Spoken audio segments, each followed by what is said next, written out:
Hello students, good morning to all of you. आज हम लोग बात करेंगे लास्ट चैप्टर की, जो कि है HTML क्रिएटिंग टेबल। शुरू करते हैं। Creating list and tables in HTML। तो HTML जो कि वेब पेज डिज़ाइन करने के काम में आता है, उस पर टेबल का क्या काम है और लिस्टिंग कैसे करते हैं। तो bullets are most efficient way of presenting the information in precise manner. जो बुलेट्स होती हैं, नॉर्मली हम नंबरिंग या बुलेट्स की फॉर्म में चीज़ों को दिखाते हैं, इम्पोर्टेंट पॉइंट्स को दिखाते हैं। तो HTML में भी ऐसी फैसिलिटी है कि हम अपनी चीज़ को हाईलाइट बुलेट्स की फॉर्म में कर सकते हैं, नंबर्स की फॉर्म में कर सकते हैं। HTML supports the various elements to create list for displaying the items in a bullet before each items makes their more organized। तो बाय डिफ़ॉल्ट दो तरीके की लिस्टिंग होती है HTML में। एक होती है अनऑर्डर्ड लिस्ट और दूसरा होता है ऑर्डर्ड लिस्ट।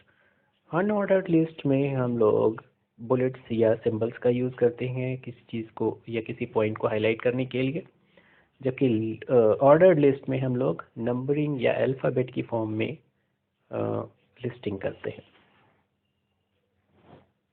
अनऑर्डर्ड लिस्ट और ऑर्डर्ड लिस्ट क्या होता है और कैसे ये काम करता है, अगर हम बात करें तो अनऑर्डर्ड लिस्ट या UL जिसे हम कहते हैं टैग की फॉर्म में, मतलब HTML की कोड की फॉर्म में। An unordered list is used when the items are not to be displayed in any particular sequence. जब किसी सीक्वेंस में नहीं हमें पॉइंट्स को लिखना होता है, बस पॉइंट्स आपके दिमाग में आते हैं और आप उनको लिखना चाहते हैं, तो उस कंडीशंस में हम अनऑर्डर्ड लिस्ट का यूज़ करते हैं। The default bullet type for most web browsers is disc. अब यहाँ पर एक डिफ़ॉल्ट होता है, मान लिया आपने ऑर्डर्ड अनऑर्डर्ड लिस्ट नहीं सेट करा हुआ है और अनऑर्डर्ड लिस्ट आ रहा है, तो यहाँ पर अगर इस फॉर्म में डिस्क की फॉर्म में बुलेट्स लगने लगे तो ये डिफ़ॉल्ट शेप होता है। डिस्क स्टार्टिंग में डिस्क बन के आती है छोटी सी, और फिर पॉइंट लिखा जाता है जो आप लिख रहे हैं। Before the list of item, the list begin with an UL और /UL से हम उस टैग को एंड करते हैं या स्टार्ट करते हैं। जिस पॉइंट को हमें लिखना होता है उसके पहले UL और /UL और उसके बाद में लिस्ट के नाम से LI का यूज़ करके हम उसकी लिस्टिंग करते हैं कि कितने बुलेट्स लगने हैं, कितने नंबर ऑफ पॉइंट्स आपको वहाँ पर शो करने हैं। We can display the list items in ordered and unordered list using the LI tag। LI tag का यूज़ करते हैं। LI tag से हम उन चीज़ों की लिस्टिंग का काम करते हैं। LI टैग को आप लिस्ट आइटम के तौर पर जानते हैं। ये एक एम्प्टी टैग के तौर पर वर्क कर रहा है। तो LI आप लिखेंगे तो वहाँ पर डिस्क या तो सिंबल्स अनऑर्डर्ड लिस्ट है तो डिस्क बन के आ जाएगी, और अगर नंबर्ड लिस्ट है तो 1 2 3 4 या ABCD या इस तरीके का कोई फॉर्मेट रोमन नंबर्स लिखकर आ जाएंगे। एग्जाम्पल के तौर पे आप देखेंगे यहाँ पर तो एक प्रोग्राम है जिसमें कि LI का यूज़ किया गया है। LI से पहले यहाँ पर UL का यूज़ किया गया है और आखिरी में /UL का यूज़ किया गया, और इसके बीच में जितने पॉइंट्स हैं उनके पहले LI यूज़ किया जा रहा है एज एन एम्प्टी एलिमेंट, और यहाँ पर कंटेनर एलिमेंट के तौर पे UL और /UL का यूज़ किया गया है। 1 2 3 4 5 पॉइंट्स हैं, और यहाँ राइट हैंड साइड आपको दिख रहे होंगे कि ये 5 पॉइंट्स जो कि हैं वो डिफाइन किए गए हैं बुलेट्स की फॉर्म में, क्योंकि अनऑर्डर्ड लिस्ट है तो बुलेट्स की फॉर्म में यहाँ पर दिखाए जा रहे हैं। नेक्स्ट जो है वो है एट्रीब्यूट्स। अगर हम चेंज करना चाहें बुलेट्स के शेप्स को, तो देखो एक डिस्क है, एक सर्कल है और एक स्क्वायर है। डिस्क और सर्कल आपको सेम दिख रहे होंगे, बल्कि यहाँ पर डिस्क शेप ऐसे बनेगा और सर्कल वाला सर्कल के तरीके से। तो ये डिस्क और सर्कल जो है वो डिस्क शेप और सर्कल शेप दिखाई पड़ेगा। स्क्वायर शेप अगर आप चाहते हैं तो स्क्वायर शेप आपके बुलेट्स की फॉर्म में आएगा। जैसा शेप आप डिफाइन करना चाहें, तो यहाँ टाइप यूएल के अंदर अगर आप यूज़ करेंगे तो टाइप यूज़ करने पर डिस्क, सर्कल या स्क्वायर आप कर सकते हैं।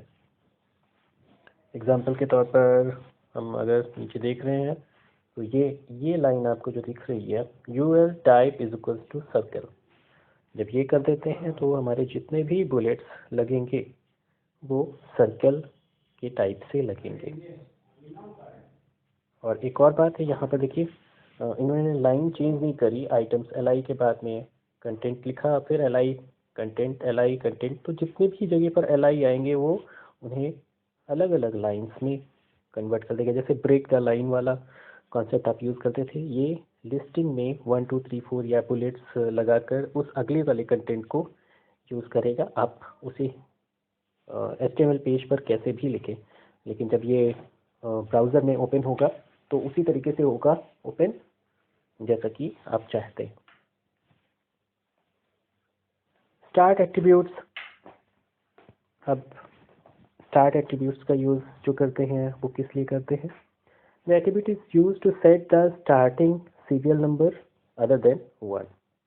यहाँ पर सीरियल नंबर का यूज़ करते हैं। मान लिया 6 से हम स्टार्ट करना चाहते हैं तो जो भी नंबर हमें स्टार्टिंग में चाहिए वहाँ से हम उसे स्टार्ट करेंगे।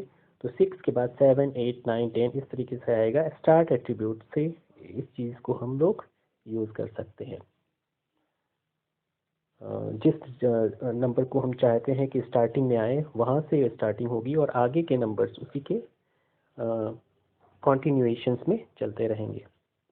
Ordered list, the ordered list is used to display the list of items in specific ordered। ये एक ordered में आइटम्स को लिखते हैं। जैसे मैंने पहले भी बताया कि अगर हम नंबरिंग कर रहे हैं तो 1 2 3 4 या अल्फ़ाबेट्स लिख रहे हैं तो ABCD की फॉर्मेट में ये आपके ऑर्डर्ड को सेट करता है। यहाँ पे कुछ ऑर्डर्ड लिस्ट दी गई हैं कि क्या हम यूज़ कर सकते हैं ऑर्डर्ड के तौर पर। तो अगर ABCD आप यूज़ कर रहे हैं कैपिटल में, स्मॉल में, Romans capital letters, Roman small letters, फिर नंबर्स 1 2 3 4, इस तरीके से हम इसका यूज़ कर सकते हैं। और आपको जो बोला गया था कि अगर आप स्टार्ट में चाहते हैं कि किस नंबर से वो स्टार्ट करे तो वो भी हम कर सकते हैं। ये आपके टाइप्स, नंबर स्टाइल टाइप्स हैं जो कि ऑर्डर लिस्ट में हम अक्सर यूज़ करते हैं। Mark your text, mark your text is a moving text message on a background. आपको दिखता होगा कि बैकग्राउंड में कुछ टेक्स्ट आता है स्क्रीन पर और चला जाता है।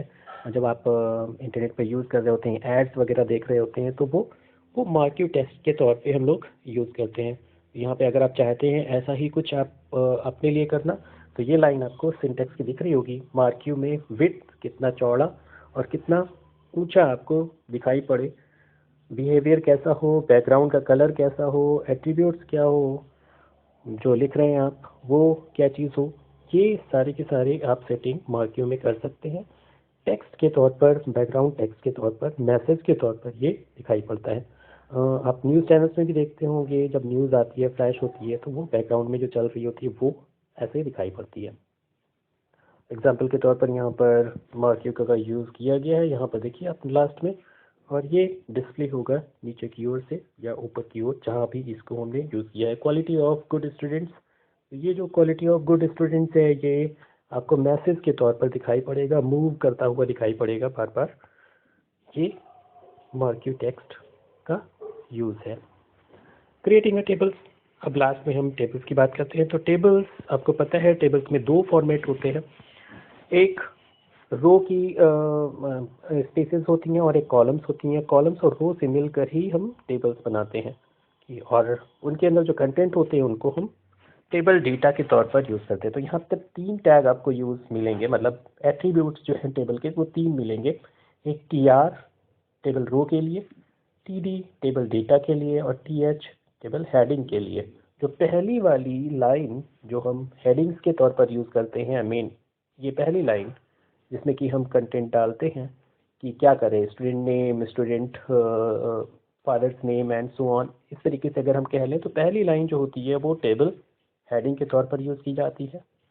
उसके अलावा ये सारी लाइंस जितनी रोज़ हम चाहते हैं वो टेबल रोज़ के तौर पे, मान लिया 5 रोज़ हम बना रहे हैं तो 5 रोज़ ये टेबल रोज़ के तौर पर, और इसके अंदर जो कंटेंट आगे आ रहे हैं वो टेबल डेटा के तौर पर यूज़ किए जाते हैं। तो 3 तरीके, टेबल डेटा कहाँ पे यूज़ करेंगे, टेबल रो कहाँ पे यूज़ करेंगे, और टेबल हेडिंग कहाँ पे यूज़ करेंगे। ये आपको एक एग्जांपल के तौर पे मैं दिखाऊं तो ये यहाँ पर एक प्रोग्राम लिखा हुआ है जिसमें सबसे पहले टेबल बनाई गई, उसके बाद टेबल रो क्रिएट की गई। टेबल रो के अंदर पहली टेबल में टेबल हेडिंग यूज़ करी गई है, और कौन कौन सी हेडिंग है, पहली हेडिंग यहाँ यूज़ करी गई, इसे क्लोज किया गया कंटेनर के तौर पे।